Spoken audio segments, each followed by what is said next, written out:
시작하겠습니다. 먼저 외부 일정 관계로 순서를 조금 바꿔가지고요. 미국 시장 급락 코멘트 김한 연구원 발표해 주세요. 예, 지난주 연휴 사이에 그 3일 동안 미국 시장에 대해서 좀 말씀드리면은요. 수요일날 저녁에는 올랐고요. 그리고 이틀 연속 하락하는 모습을 보였습니다. 그래서 3일 동안 1% 정도 하락했는데 지난주 금요일날 낙폭이 좀 컸습니다. 지난주 금요일날 이제 2, 3%대 하락세를 좀 보여왔는데요. 일단 주 초반에 주가가 올랐던 것들은 아무래도 뭐 치료제에 대한 개선 기대감이 좀 높아졌고 FOMC 회의 결과 좀 기대감들이 좀 반영이 되면서 주가 좀 긍정적이었었는데 목요일 이후에 이제 실적 부진이라든지 아니면은 이제 트럼프가 대중국 무역 갈등을 좀 심화시킬 것이다라는 언급들로 인해서 주가가 하락하는 그런 모습들을 나타냈습니다. 향후에 이제 전망에 대해서 좀 말씀드리면은 지금 아시는 것처럼 이제 코로나 사태로 인해서 서비스라든지 상품 교역들이 좀 중단된 상황들이고요. 그리고 경기 침체기에 진입했기 때문에 현재 상황에서 관세를 인상하는 것들은 좀 쉽지 않은 상황들이다라고 좀 판단을 하고 있고요. 관세를 인상했을 경우에는 일종의 이제 증세 효과가 좀 발생하기 때문에 경기 회복세에도 상당히 부정적인 효과가 좀 나타나지 않겠나라고 판단을 하고 있습니다. 그렇기 때문에 최근에 이런 무역 갈등 강화 발언들은 아무래도 대선을 앞두고서 정치적인 발언으로 조금 해석할 필요가 있겠다라고 좀 판단을 하고 있는데, 다만 이제 내년도에는 무역 갈등이 다시 한번 부각될 수 있는 여지들은 남아 있습니다. 트럼프가 재선이 되더라도 어떤 무역 갈등을 다시 한번 심화시킬 가능성들이 남아 있고요. 그리고 바이든이 만약에 당선이 되더라도 그가 기존까지는 뭐 지적재산권 강화 같은 것들을 좀 강조해왔기 때문에 중국과의 무역 갈등은 올해보다는 내년도에 조금 더 주목해봐야 할 이슈다라고 좀 판단을 하고 있습니다. 다만 이제 뭐 최근에 이제 주가 지수의 가파른 반등에 따른 밸류에이션에 대한 부담이 좀 높아진 상황들이고, 이번 주 금요일 날 고용 지표가 발표되는데 지난달 실업률이 4.4%에서 지금 컨센이 16% 수준이거든요. 그래서 경기 침체기를 다시 한번 확인할 수 있다라는 점에서 좀 주가에는 부담이 될 가능성들이 좀 높다라고 좀 판단을 하고 있고, 그리고 지난주까지 이제 31개 주가 미국에서 경제활동 1단계를 재개했습니다. 근데 지금 경기 반등에 대한 기대감들도 높아진 상황들이지만 반대로는 이제 코로나 사태에 대한 재확산 우려들도 좀 남아있다라는 측면에서 주가는 여전히 저희는 긍정적인 상황으로 좀 판단을 하고 있지만 짧게 발표 부탁드립니다. 예, 주가가 올라가는 데들은 아무래도 상승 탄력이 좀 다소 약화될 수 있는 가능성들을 염두에 둘 필요가 있겠다라고 좀 판단을 하고 있습니다. 이상입니다. 네, 순서 바로 가겠고요. 그 자료가 많은 관계로 짧게 핵심만 발표 부탁드립니다. 이어서 전략인사이드 투자전략 노동길 연구원. 네, 전략 발표드리겠습니다. 실물자산과 관계없이 주식시장의 회복세가 이어지고 있는데요. S&P 500의 PER이 19.6배까지 올라왔던 이유는 바로 연준의 유동성 공급을 들 수 있겠습니다. 이 과거 연준의 자산 1조 달러 매입 시 PER이 0.95배가량 상승시킨 효과가 있었는데, 이에 따르면 S&P 500의 PER은 최대 21배까지 높아질 수 있을 것으로 보고 있습니다. 이 미국은 추가적으로 멀티플이 높아지는 데 비해서 과거 QE 기간의 코스피의 상대 PER은 낮아지는 경과를 저희가 확인할 수 있었습니다. 이에 따라서 한국보다는 미국이 좀 더 나은 대안이 될 수 있다고 판단을 하고 있으며, 밸류 부담이 높아짐에 따라서 지수에 대한 베팅보다는 종목이나 업종 단위의 접근이 유효한 전략이라고 판단하고 있습니다. 이상입니다. 네, 이어서 매크로 분석 FOMC와 미국 ISM 제조업 지수 안기태 연구원, 권한미 연구원 이어서 해주세요. 예, 연휴에 나온 것 중 FOMC에서는 연준에서 얘기했던 게 완전 고용 될 때까지 지금 금리 유지하겠다라고 했는데요. 미국이 예전에 08년 때 GDP가 원래 수준 돌아가는데 3년 걸리고 실업률이 원래로 떨어지는데 7년 걸렸거든요. 그러니까 이걸 단순 대입하면은 2023년까지도 지금 금리를 유지할 수 있는 이런 상황인 것 같고요. 연준 자산은 지금 GDP 대비 30%고 유럽이 이게 한 45% 정도 되거든요. 그럼 지금에서 1.5배 늘어나는데 무리가 없는 거고, 지금 연준 자산이 6.6조 달러니까 1.5 곱하면 10조 달러까지는 갈 수 있다라고 봅니다. 다만 이게 연준 자산 매입 속도가 3월 중순에 하루에 750억 달러씩 사주다가 지금 하루에 100억 달러로 줄었거든요. 그러니까 길게 보면은 이게 단순히 경제 복구가 안 되니까 늦어지니까 저금리의 자산 매입 확대는 지속되는데, 각도로 본다면 이게 3월 중순보다 확실히 둔화된 거는 맞습니다. 미국 1분기 GDP는 마이너스 4.8% 나왔고요. 좀 특징적인 거는 3월에 미국 저축률이 급등을 하는데요. 그러니까 미국의 전체 가처분 소득 대비 저축률이 2월에 8%였다가 3월에 13%, 5%포인트 뛰는데 이게 전체 금액으로 치면은 8,200억 달러 정도가 돼요. 그러니까 미국인들이 한 달 만에 저축으로 8,200억 불을 묶어놨다라는 얘기인데 지금 미국 정부가 현금 지급으로 준 돈이 5,500억 달러거든요. 그러니까 바꿔 말하면은 지금 돈 줬지만은 그 돈이 대부분 지금 저축으로 묶여있다. 소비로 안 가고 묶여있다. 이렇게 볼 수 있겠습니다. 그러니까 경기는 나쁜 거고요.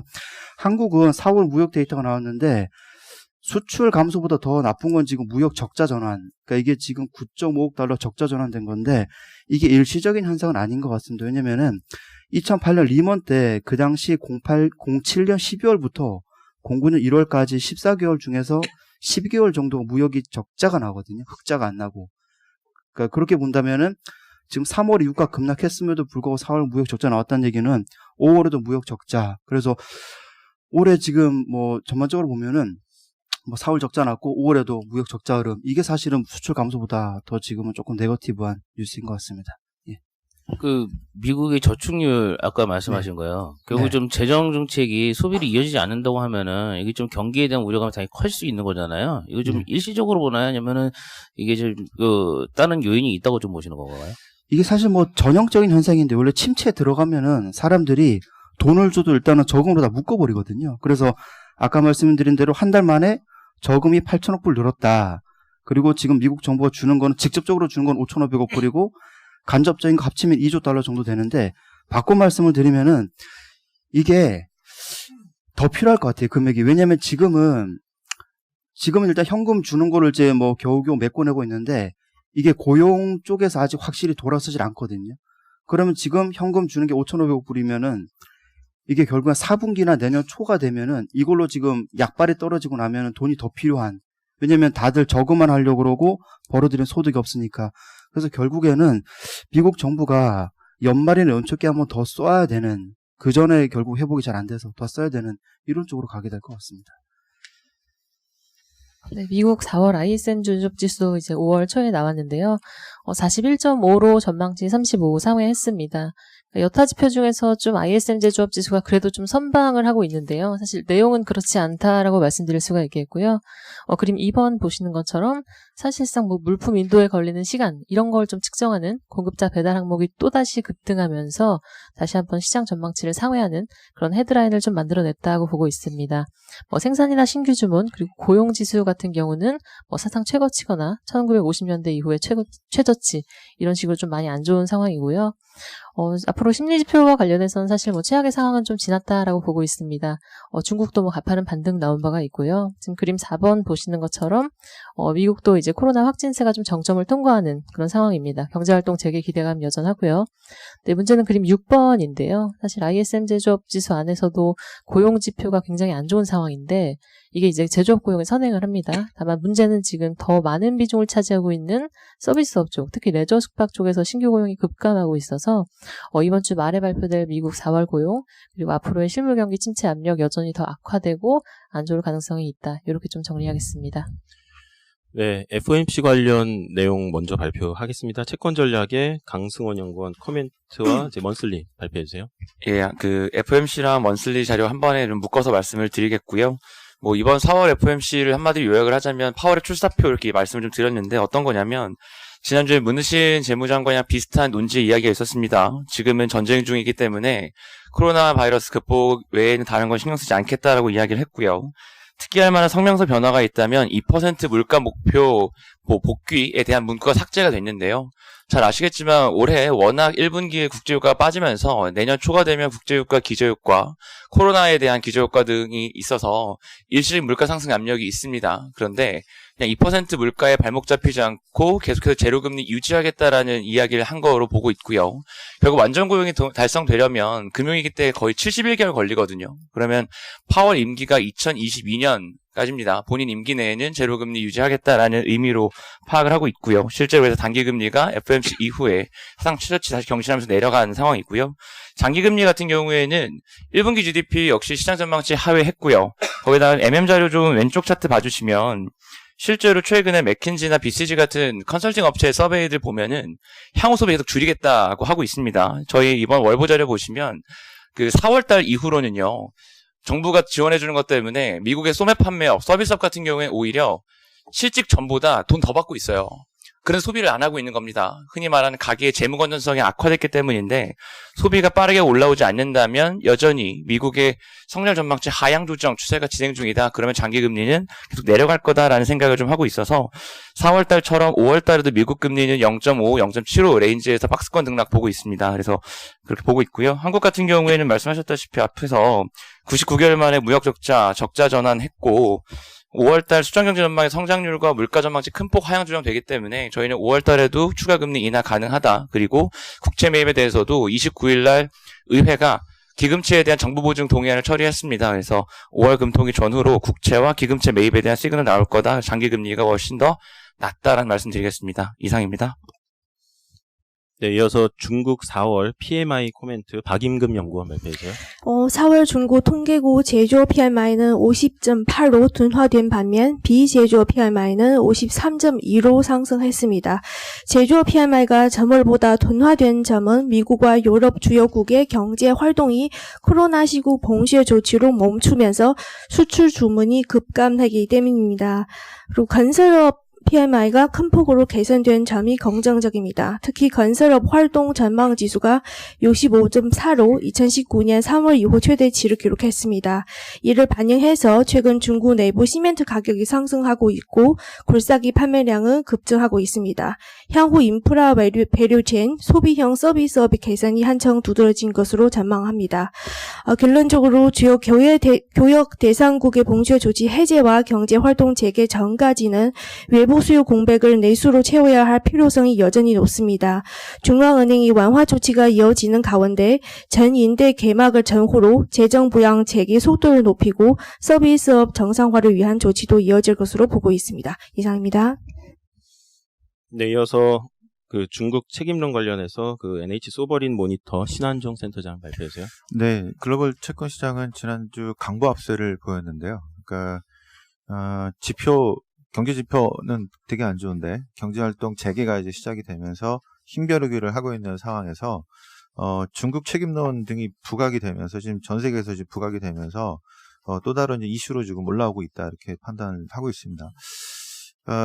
또 다른 거는 이제 미국 내에서는 신용경색이 상당히 완화된 게 맞는 것 같습니다. 그 테드 스프레드가 원래 10bp였다가 지난 3월 이후로 144bp로 갔다가 지금 지난주 말에 43bp로 엄청나게 줄었거든요. 그래서 일단 그 미국 내 신용경색, 달러 유동성 완화. 근데 신흥국의 달러 유동성은 여전히 좀 시간이 걸린 것 같습니다. 600bp 그 스프레드가 많이 줄지 않고 그냥 그대로 있고요.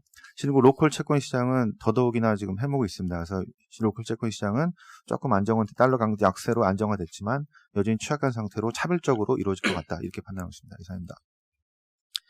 네, 4월 22 코멘트는 자료 대체하겠고요. 크레딧 전략 한광열 위원. 네, 저희 월보 자료이고 지난달 크레딧 시장을 간단하게 좀 설명드리면은 국내 같은 경우는 스프레드 확대 추세가 계속되면서 약세를 보이고 있는 반면에 글로벌 같은 경우는 미국을 중심으로 빠르게 회복세를 보이고 있습니다.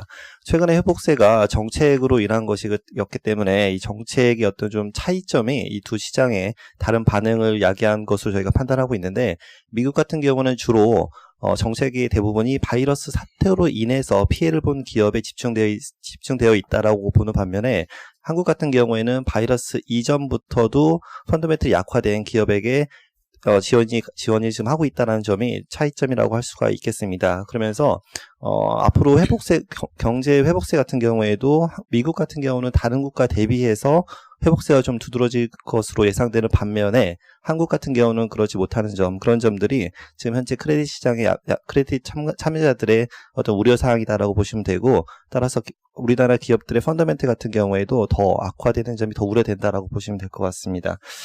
지금 그 두 시장 모두 발행 쪽에서는 굉장히 발행 부담이 있는 상황입니다. 국내 같은 경우에도 기간산업안정기금 채권 발행이 되죠. 그 다음에 회사채 같은 경우도 발행이 크게 늘어날 것으로 전망이 되고 있고, 단지 미국 같은 경우에는 충분히 이런 발행을 소화할 수 있을 것으로 저희는 판단하고 있습니다. 반면에 국내 같은 경우는 이런 발행 확대도 크레딧 약세에 좀 부담이다라고 보고 있어서 전반적으로 국내 같은 경우는 저희가 비중 중립 의견을 드리고 있고, 글로벌 쪽에서는 미국 투자 등급 채권, 그 다음에 신흥국 달러 채권 위주로 확대 의견을 드립니다. 이상입니다.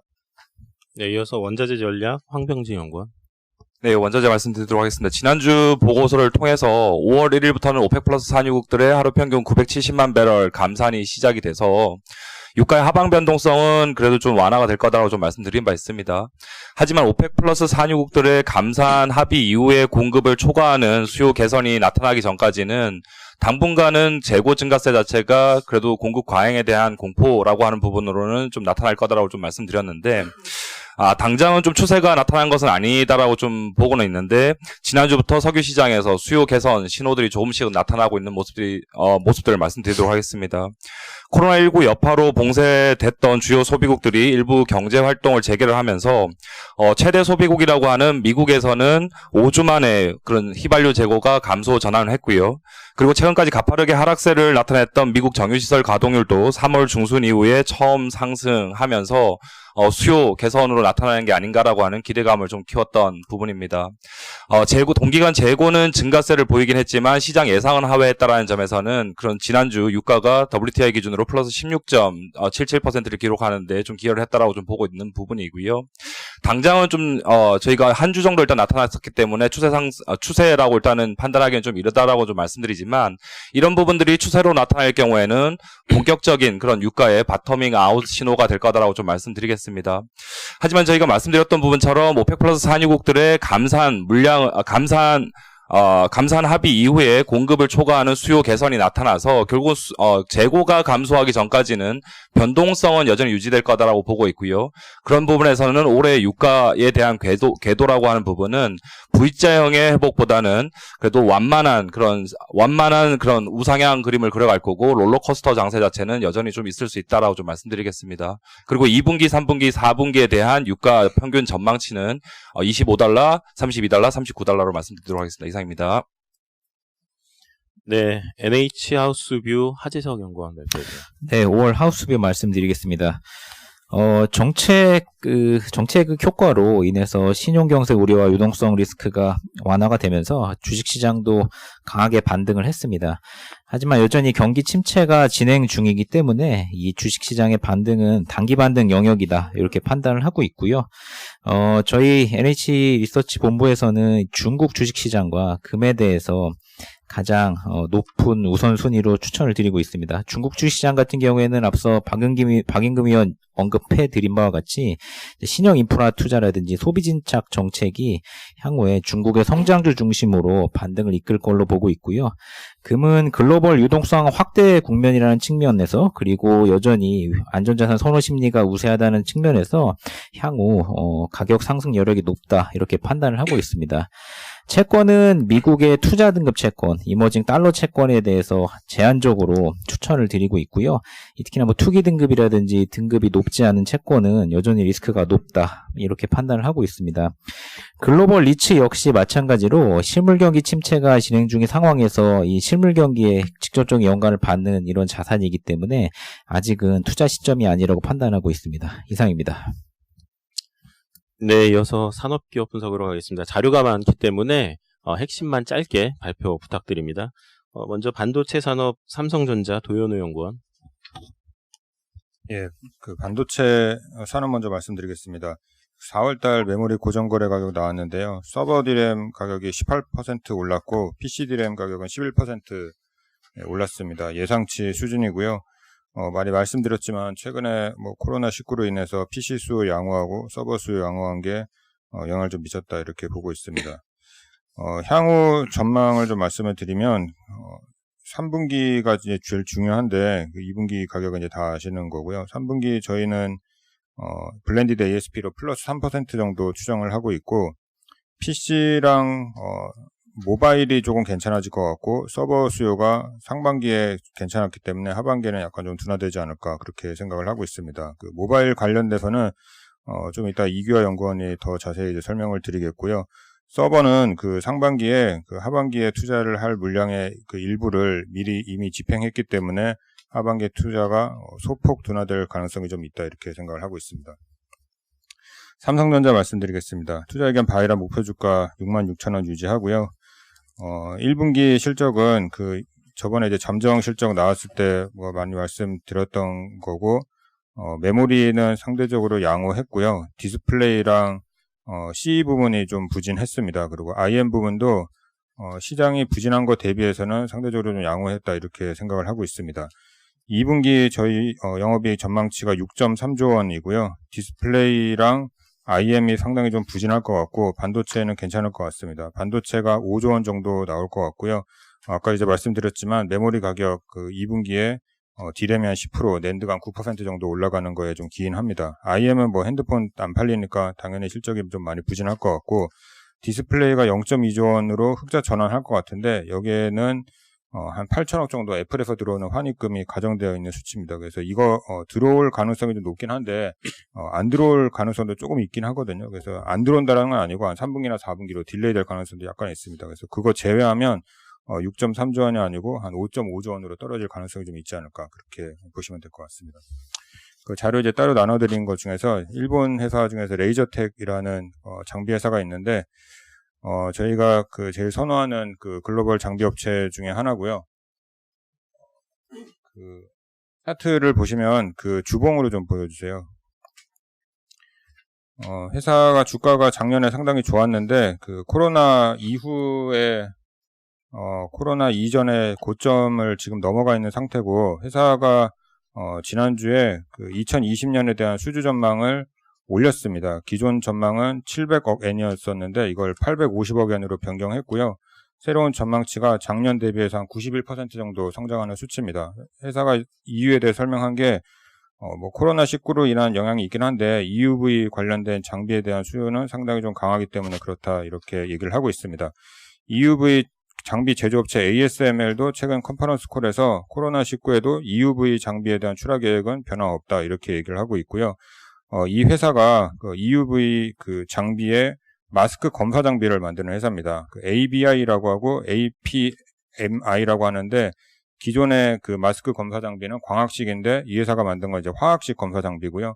EUV는 광학식으로 검사가 안 되고 화학식으로만 해야 되기 때문에 이 회사 장비를 필수적으로 써야 된다 이렇게 생각하시면 될 것 같습니다. 전 세계에서 유일하게 이 회사만 그 화학식 그 장비를 만들고 있기 때문에 삼성전자라든지 뭐 TSMC 이런 회사가 EUV 그 공정을 도입을 하려면 이 회사 장비를 무조건 써야 된다 이렇게 보시면 될 것 같습니다. 이상입니다. 3분기 D램 고정거래가 3% 말씀하신 거예요. 네. 컨센서스하고 차이는 어떤가요? 저희 쪽 지금 3% 추정이잖아요. 컨센서스는 한 플러스 한 5% 정도 될 것 같고요. 그거보다는 좀 낮은 수치입니다. 회사랑 최근에 이제 소통을 해보면 그렇게 뭐 전망이 좋은 상황은 아닙니다. 뭐 서버랑 PC는 괜찮은데 모바일 수요가 너무 부진하기 때문에 최근에 아직 계약은 안 했지만 그 계약하기 전에 그 이제 서로 이제 만나고 좀 얘기를 하거든요. 그런 테이블에서는 기존 대비해서는 약간 좀 부정적이다 이렇게 보면 될 것 같습니다. 그 이번에 서버 쪽에 실적을 봤는데요. 페이스북, 구글, 아마존 이거 좀 다 봤는데 이번에 마이크로소프트 빼고서는 좀 다 실망적인 그러니까 실적은 잘 나왔는데 서버 쪽에서 투자나 이런 숫자 나온 거는 마이크로소프트 빼고는 조금 되게 부진하게 나왔죠. 그거에 대해서 어떻게 생각하시는지. 지난번에 4월 15일에 구글 CEO도 거기에 대해서 관련된 얘기를 했거든요. 향후에 비용을 조금 축소할 거고 비용 축소의 상당 부분이 데이터 센터에서 이루어진다 이렇게 얘기를 했습니다.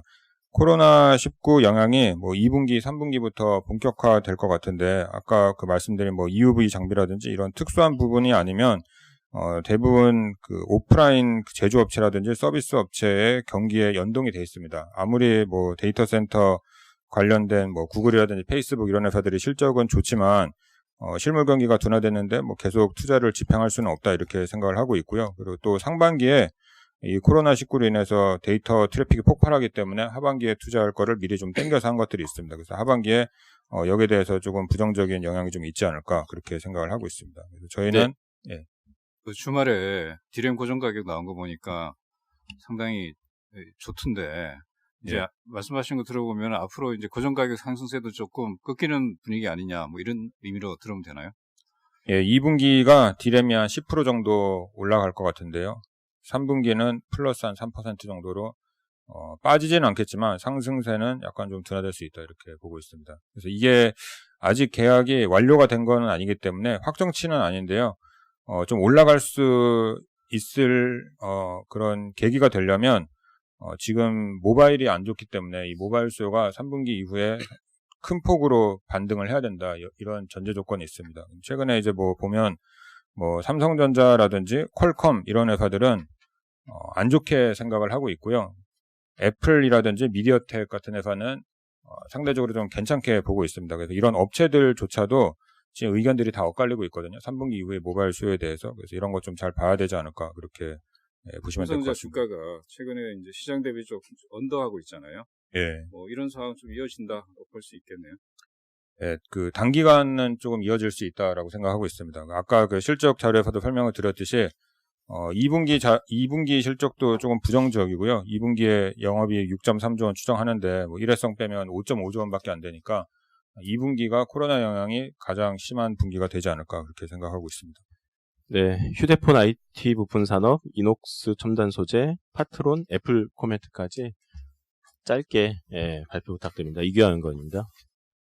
네, 애플이 금요일 이제 오전에 실적을 발표했는데 뭐 잘 나왔습니다. 근데 중요한 거는 수요 개선세가 이제 좀 나오고 있냐 이제 Q&A 세션에서 그게 제일 관심이 많았고요. 팀 쿡이 얘기한 게 그 중국 같은 경우는 3월 중순 이후로 이제 애플 스토어 개장한 다음에 수요가 이제 반등하기 시작했고 미국이나 유럽 같은 경우는 3월부터 이제 급감했는데 4월 하반월부터는 글로벌리 이제 개선세가 조금씩 나오고 있다고 좀 언급을 했거든요. 그래서 이거에 대해서 이유를 이제 얘기할 때 뭐 여러 가지 이제 복합적인 이유가 있겠지만 일단 첫 번째로 그 아이폰 SE 신규 제품이 출시된 영향이 좀 있을 것 같고 그다음에 이제 각국 정부의 소비 지원 정책 그다음에 재택근무 확대에 따른 IT 기기 수요 증가 등을 좀 얘기를 했습니다. 그래서 이게 다음 분기 가이던스를 지금 불확실성이 워낙 커서 제공을 못한 건 좀 아쉬운 부분이긴 하지만 어쨌든 하반월부터 4월부터 지금 수요 개선세가 언급됐다는 거는 애플뿐만 아니라 뭐 나머지 이제 국내 관련된 밸류 체인들한테 긍정적이고 애플 같은 경우는 서비스 쪽에 좀 긍정적이어서 이런 거는 뭐 애플 자체 주식으로도 좀 되게 좋은 영향이라고 좀 보고 있고요. 그다음에 이제 퀄컴 이어서 좀 말씀을 드리면 그 도현우 위원님 말씀하신 것처럼 퀄컴은 좀 수요에 대해서는 보수적으로 얘기를 했습니다. 1분기에 지금 21% 정도 전년비 감소했고 2분기에는 30% 정도 감소할 거라고 얘기를 했습니다. 그래서 저희도 지금 한 30% 정도 2분기에 이제 감소할 거로 보고 있는데 이제 비슷한 수준이고요. 다른 업체들 대비해서는 좀 더 이제 안 좋게 본다고 생각하시면 될 것 같습니다. 근데 회사 자체로만 보면은 지금 5G 스마트폰은 생각보다 되게 견조해서 칩 가격이 이제 올라가면서 실적이 나쁘지 않은데 다른 이제 업체들 같은 경우는 좀 안 좋아질 수 있다고 좀 생각을 하고 있고요. 의미가 좀 있었던 거는 특히 중국 쪽에서 5G 스마트폰 확대에 대한 그 의지가 되게 강하다라는 걸 계속 언급을 하고 있고 출하량에 대한 변동을 안 했거든요. 그러니까 30%가 빠진데도 5G 스마트폰은 변동이 없다는 거는 그만큼 5G 스마트폰에 대한 의지가 좀 강하다고 볼 수 있어서 관련된 이제 업체들한테 좀 긍정적이라고 보고 있고요. 그래서 이제 무라타도 실적을 발표를 했습니다. 무라타도 실적이 잘 나왔는데 특이점은 그 캐패시터 쪽에서 그 회계년도 2021년 그러니까 내년 3월까지 회계년도 매출액 전망을 그 전년과 이제 유사한 수준을 줬고요. MNC 생산 능력을 기존에 10% 증가할 거라고 얘기를 했다가 5에서 10% 증가로 좀 낮췄습니다. 톤을. 그래서 이런 거는 분명히 이제 국내 관련된 업체들한테 긍정적이다라고 보고 있습니다. 그다음에 이제 그 내용 중에 지금 중국, 필리핀, 말레이시아 같은 이제 공장에서 가동 정지를 해서 공급이 지금 좀 제한이 되어 있는 상황인데 5월 중순 이후로 이제 재개된다고 좀 얘기를 하고 있고요. 수주 잔고도 어쨌든 뭐 전분기 대비해서 20% 가까이 좀 늘었다는 거는 긍정적이라고 보고 있습니다. 그 매출액을 캐패시터 매출액을 전년이랑 비슷하게 줬던 그 가정에는 물량이 이제 5에서 10% 정도 증가하는데 가격이 이제 이만큼 이제 빠져서 플랫할 거라고 줬고 주요 이제 수요 가정으로는 글로벌 스마트폰 수요 마이너스 10%, 자동차 마이너스 20%, 5G 스마트폰 출하량은 2억 4천만 대 정도로 유지를 했습니다. 그다음에 이제 이녹스 첨단 소재랑 파트론 같은 경우는 1분기 실적은 뭐 저희 추정치나 컨센서스 유사한 수준이 나왔는데요. 2분기는 예상치 좀 하회할 것으로 보고 있습니다. 이유는 아까 이제 도현우 의원님 말씀하신 것처럼 2분기 삼성전자 스마트폰 판매가 워낙 이제 안 좋은 상황인데 다만 이제 저희가 보는 거는 어차피 이제 2분기 안 좋을 거는 시장에서 어느 정도 알고 있는 부분이기 때문에 주가가 조정을 받으면 하반기나 내년 수요 회복 감안한 매수가 합리적이지 않나 이렇게 판단하고 있습니다. 이상입니다. 네, 테크 쪽 관련 그 발표 계속 하겠습니다. 삼성 SDI, LG전자 고정우 연구원 발표해 주세요. 예, 삼성 SDI 1분기 영업이익은 저희 추정치랑 시장 컨센 모두 상회를 했고요. 1분기 실적의 하이라이트는 전기차용 전지가 생각보다 이제 좋았다라는 거고요. 2분기 관련 오더가 1분기로 프린되면서 1분기 전기차용 전지 영업 실적이 양호했던 것으로 이제 보입니다. 뭐 소형전지라든지 ESS용 전지는 예, 부진했고요. 전자재료 사업은 이제 올레드 소재 출하 부진에도 불구하고 예, 반도체용 소재, 그다음에 평광필름 판매 증가로 인해서 수익성 하락을 이제 방어한 것으로 저희 보고 있습니다. 이번 1분기 실적 리뷰 업데이트 통해서 저희 목표 주가 33만 원으로 이제 상향을 합니다. 이유는 기존 목표가 사양에 이제 적용했었던 사업부별 할인율 10%를 제거를 했고요. 전기차용 전지 실적을 이제 상향 조정했기 때문이라고 이제 볼 수가 있습니다. 근데 우선 SDI 기업 가치 상승을 주도하는 사업이 이제 전기차용 전지 사업인데 최근 유럽 내 전기차 생산 설비 락다운 해제 일정이 2분기 이후로 공유되고 있고요. 유럽의 이제 이산화탄소 배출가스 규제 관련 완화는 없었고요.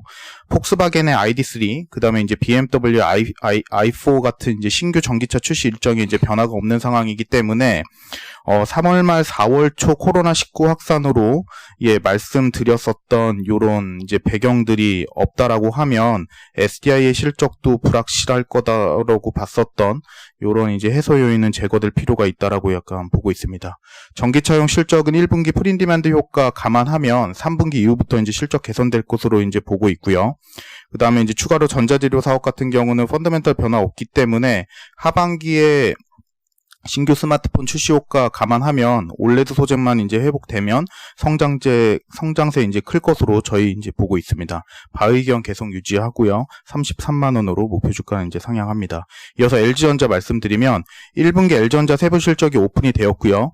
1조 900억 원으로 영업이익 기록했습니다. 가전이랑 TV랑 연결자회사 LG이노텍이 이제 실적 개선을 이제 견인을 했습니다. 가전 사업 같은 경우는 국내 가전 매출 비중이 40%에 육박을 하면서 국내 가전 판매 증가가 이제 성장을 견인했고요. TV 사업은 이제 믹스 개선 효과가 이제 수익성 개선으로 연결되었다라고 보시면 됩니다. 반면 스마트폰 사업은 17년 2분기 이후부터 지금까지 12개 분기 연속 적자 기록 중에 있고, 전장 부품은 이제 GM이 주요 고객사인데 락다운 영향이 이제 실적 하락으로 연결되었다라고 보시면 됩니다. 2분기는 아무래도 이제 세트업체 입장이다 보니까 뭐 코로나19 영향권에 예, 가장 크게 이제 집중되기 때문에 실적이 크게 감소할 것으로 보고 있고요. 저는 연결 기준으로 영업이익 3,700억 정도 이제 추정을 합니다. 2분기 실적 하이라이트 부분 중에 가전 쪽이 코로나19 영향이 다른 국가보다 덜한 이제 국내 쪽 이제 매출 비중이 35에서 40% 정도 이제 수준 유지할 수 있다라고 보고 있기 때문에 하드랜딩한 실적 급락을 방어할 가능성은 저는 높다라고 보고 있습니다. 뭐 현재 주가는 2분기 실적 악화 전망을 상당 부분 이제 반영했다라고 저희는 보고 있고, 뭐 가전 쪽 사업 국내 가전 쪽 사업 판매 양호하고 그다음에 뭐 글로벌 자동차 생산의 락다운 해제가 본격화되면 장기 투자 매력도 부각될 가능성 높다라고 보고 있습니다. 목표 주가 75,000원, 투자 의견 바이 계속 유지합니다. 이상입니다. 네, 이어서 페이스북과 마이크로소프트 임지용 연구원 발표해주세요. 네, 마이크로소프트 먼저 말씀드리면 사업부 모두 컨센서스 상회하는 실적을 기록하고 주가는 4.5% 상승 마감했습니다. 코로나로 인한 영향은 상대적으로 제한적이었다라고 보고 있고, 원격 근무, 온라인 강의, 협업 소프트웨어, 클라우드 이런 쪽이 수요가 강세를 보였는 반면에 중소기업형 라이센스 매출이나 링크드인, 검색 광고는 좀 둔화됐습니다. 다음 분기 가이던스는 좀 코로나 때문에 좀 넓게 제시를 했는데 시장 기대치에 부합하는 수준이었고, 긍정적인 요인, 부정적인 요인 둘 다 있지만 저희 긍정적인 요인이 좀 더 많다고 판단하고 있습니다. 주가는 좀 신고가를 좀 앞두고 있는 상황인데 지금 포워드 PER 29배로 과거 3년 평균 대비 높긴 하지만 실적 안정성이나 성장성 감안할 때 좀 프리미엄은 타당하다고 보고 있고요. 페이스북 이어서 말씀드리면 컨센서스랑 EPS 컨센서스는 매출액이 좀 컨센서스 상회를 했고 EPS는 좀 소폭 하회를 했습니다.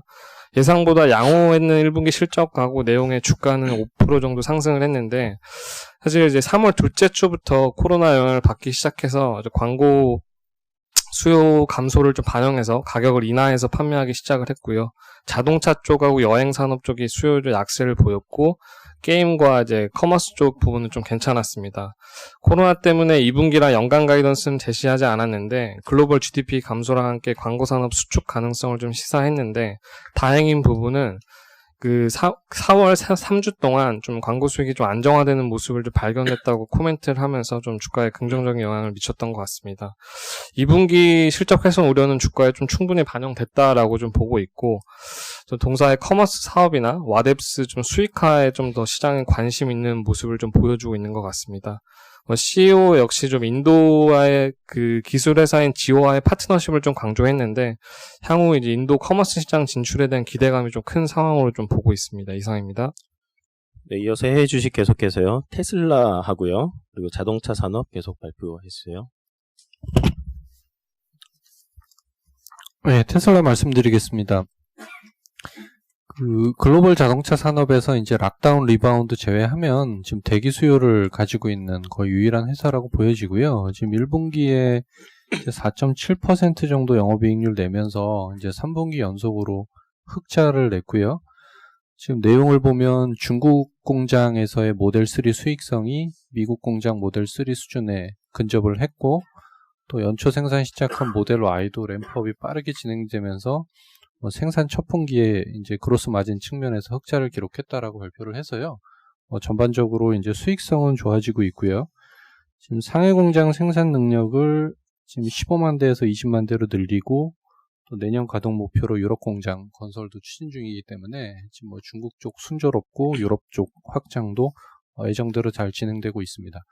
지금 주가 측면에서 보면요, 실적 발표하고 한 10% 이상 올랐고, 그 이후에 이제 앨런 머스크 트윗에서 보면 주가 고평가되어 있다라는 그런 발언을 하면서 지금 주가가 또 이후에 한 10% 정도 빠지면서 지금 주가는 좀 급등락을 좀 보이기는 했는데요. 앞서 설명드렸듯이 지금 산업 패러다임 변화 주도하고 있고요. 전기차 산업 내에서도 경쟁 우위를 가지고 있기 때문에 또 대기 수요를 가지고 있는 유일한 회사이기 때문에 중장기적으로 기업 가치 개선은 지속될 가능성이 높다라고 판단을 하고 있습니다.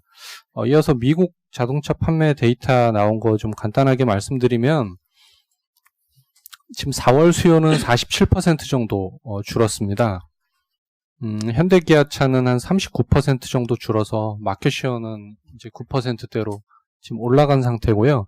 지금 수치 자체는 지금 어떤 비상 상황이기 때문에 사실 수치 자체 해석에는 그렇게 큰 의미는 없고요. 지금 락다운이 이번 주부터 5월 중순을 기점으로 점진적으로 지금 대부분 해제가 될 걸로 보이기 때문에 이런 점진적으로는 회복이 예상이 됩니다. 다만 이제 자동차가 이제 고가 내구 소비재고요. 실업률과 연관 수요 간의 연관성이 많은 그런 상황이기 때문에 이게 정상화되기까지는 시간이 좀 걸릴 수밖에 없는 좀 무거운 소비재다라는 부분은 좀 감안해야 될 것 같습니다. 이상입니다. 네, 종근당 유한양 동아ST는 자료로 대체를 하겠습니다. 이어서 효성화학 발표하겠습니다. 목표 주가를 16만 원으로 좀 하향을 합니다. 화학 쪽 코로나 영향으로 실적이 부진했고요. 원가 측면에서도 사실 재고 부담이 좀 있기 때문에 올해 내년 이익 추정치를 낮추면서 목표 주가를 낮췄습니다. 다른 이제 화학 기업하고 다른 게 원재료가 다른 NCC들은 이제 납사인데 효성화학은 LPG를 사용을 합니다. 근데 LPG 가격이 납사 대비 상대적인 지금 강세를 좀 보이고 있기 때문에 원가 부담이 상대적으로 좀 증가해 있는 상황이다라고 보면 될 것 같고요. 1분기 재고평가 손실이 있었고 2분기도 추가 재고평가 손실이 좀 있을 예정입니다. 다만 PP를 주력 사업으로 하는데 PP 수요는 굉장히 좋습니다. 원가는 많이 빠졌는데 제품 가격은 그런 수요 때문에 잘 안 빠지는 대표적인 제품이기 때문에 스프레드는 좀 제한되지만 어쨌건 확대되는 모습이 좀 나타나고 있기 때문에 수익 개선이 2분기 가능하다 보고 있고요. 베트남 쪽 프로젝트가 진행 중인데 여기에 대한 실망감 때문에 주가가 그동안 많이 좀 하락을 했는데 연말에 공장이 완공을 하고 내년도 정상 가동을 하면은 한 단계 전체 실적이 늘어날 걸로 예상을 하고 있습니다. 그래서 투자에겐 바이를 유지를 하겠습니다. 이어서 대림산업과 스파코멘트까지 이민재 연구원 발표해주세요. 예, 대림산업 1분기 실적 그때 3호 말씀드렸던 것처럼 서프라이즈 나왔고요. 2,900억 정도 나왔고 일회성 일부 좀 포함되어 있음에도 불구하고 실적 잘 나왔다고 보고 있습니다. 이제 올해부터는 영업이익단을 사실 보면은 회사가 정체되는 모습이 좀 나옵니다. 근데 순이익단을 보면은 계속적으로 올라가는 그림이 될 가능성이 커 보이고요. 일단 가장 큰 원인은 유화 부문 그다음에 NCC 폴리미레 쪽 자회사의 실적 개선 효과들이 때문이라고 보고 있습니다. 기본적으로 영업이익단은 작년부터 발생한 플랜트 쪽과 그 주택 쪽에서 일회성 환입이 축소되면서 1.1조 전년이랑 비슷한 수준 나올 거고요. 내년에는 이제 감소할 거로 보고 있습니다. 근데 순이익단 같은 경우는 올해 0.8조, 내년 1.1조 정도 각각 15% 이상씩 성장하는 모습들 나올 거고요. 어느 업종이랑 비교해봐도 밸류에이션은 쌉니다. 화학이랑 비교해봐도, 그 다음에 건설이랑 비교해봐도 싸기 때문에 건설 업종 내에서 계속 좀 탑픽 유지하고 있고요. 그 다음에 한전 추가적으로 말씀을 드리면, 일단 뭐 최근에 이슈되는 것들 좀 간단히 정리를 해봤고요. 일단 4분기 S&P는 50원 이하로 떨어질 걸로 보고 있고요. 그 다음에 원전 이용률은 연간으로 77% 정도, 그 다음에 이제 이슈가 되고 있는 게 탈석탄과 전기요금 관련된 부분인데, 탈석탄은 사실 박근혜 정부 때부터 진행을 해온 거라 큰 영향 없다라고 판단을 하고 있고요. 이제 마지막으로 전기요금 같은 경우는 추가적인 요금 할인 있을 수 있습니다. 근데 그 영향은 정부 지원금으로 진행이 되기 때문에 제한적이라고 보고 있고요. 오히려 전력구입비 연동제 가능성 높고, 그렇게 되면 배당이 가능하기 때문에 현재 주가는 좀 충분히 접근 가능하다라고 판단하고 있습니다. 이상입니다. 네, 이어서 현대오토에버 맥쿼리 인프라 스팟 코멘트 김동영 위원입니다. 예, 현대오토에버는 프리뷰 들었을 때랑 뭐 거의 일치하고요. 영업이익이 소폭 하회한 거는 연구개발비 사용이 조금 예상보다 더 많이 있었습니다. 2분기에도 뭐 비슷한 추세가 이어지면서 SI 프로젝트 신규는 좀 연기가 되면서 줄어들고, 대신에 IT 아웃소싱 쪽에서 계속 늘어나면서 이걸 상쇄하는 모습을 보일 걸로 예상하고 있습니다. 펀더멘털이 상대적으로 견조하고요. 그 IT 아웃소싱은 계열사들 지금 계속 확장을 하고 있기 때문에 뭐 코로나19에도 불구하고 크게 지장을 받지는 않을 걸로 보이고, 중장기적으로 디지털 전환 가속화에 따른 수혜도 보입니다. 밸류에이션이 지금 14배가 채 안 되는 상황이고, 글로벌 피어들이 뭐 17배 내외이기 때문에 주가가 급반등을 했지만 어쨌든 업사이드는 조금 더 있을 걸로 보입니다. 맥쿼리 인프라는 자료 대체하겠습니다. 이상입니다. 네, 마지막으로 현대미포조선 최진명 연구원. 네, 현대미포조선 1분기 실적이 나왔고요. 매출이나 영업이익은 뭐 저의 추정이나 뭐 시장 전체 대비해서 부합되게 나온 것 같습니다. 매출이나 영업이익이 컨센서스 대비 소폭으로 더 나왔는데요. 이거는 달러 강세 효과가 좀 컸다라고 이렇게 봐주시면 될 것 같습니다. 올해 그 전년까지만 해도 올해 강제 가격 인상이 예상됐었기 때문에 조선업체들이 대부분 충당금 설정을 해둔 상태였는데요. 그 오히려 지금 강제 가격이 인하 압력을 받고 있는 상황이기 때문에 이런 쪽 그 분기마다 계속 환입될 거기 때문에 올해 전반적인 손익 구조는 전년 대비는 개선된다 이렇게 봐주시면 될 것 같고요. 미포조선이 좀 달러 보유량이 있다 보니까 영업 외쪽에서도 좀 이익이 나서 전체적으로 순이익은 기존 추정 대비는 좀 잘 나왔다 이렇게 봐주시면 될 것 같습니다. 연간 전망으로 매출이나 영업이익은 뭐 제 생각대로 되고 있다고 생각하고 있기 때문에 그대로 보고 있고요. 다만 이제 보유 현금에서 좀 달러를 갖고 있기 때문에 이쪽에서 생각을 하면 순이익은 조금 더 나올 수 있다 이렇게 보고 있습니다. 좀 중요한 부분은 오히려 수주일 것 같고요. 수주 같은 경우를 보면 이 5억 4,600만 불 정도로 수주했습니다. 그 제가 이전에 그 플랫포트로 우리 조선업종 1분기 수주 수요량이 90% 그러니까 전년 2019년 4분기 대비 90% 감소했을 걸로 본다라고 말씀을 드렸는데 다른 조선업체들은 대부분 그렇게 숫자가 찍혔습니다만 미포조선은 수주가 절반만 감소했습니다. 물론 이게 좋다는 얘기는 아니고요. 남들 대비는 좀 상황이 유리하다라고 이렇게 생각을 하고 있습니다. 기존의 의견대로 계속 조선업종 탑픽으로 말씀을 드리고 목표주가 45,000원 유지하겠습니다. 네, 이상으로 5월 4일 모닝미팅을 마치겠습니다.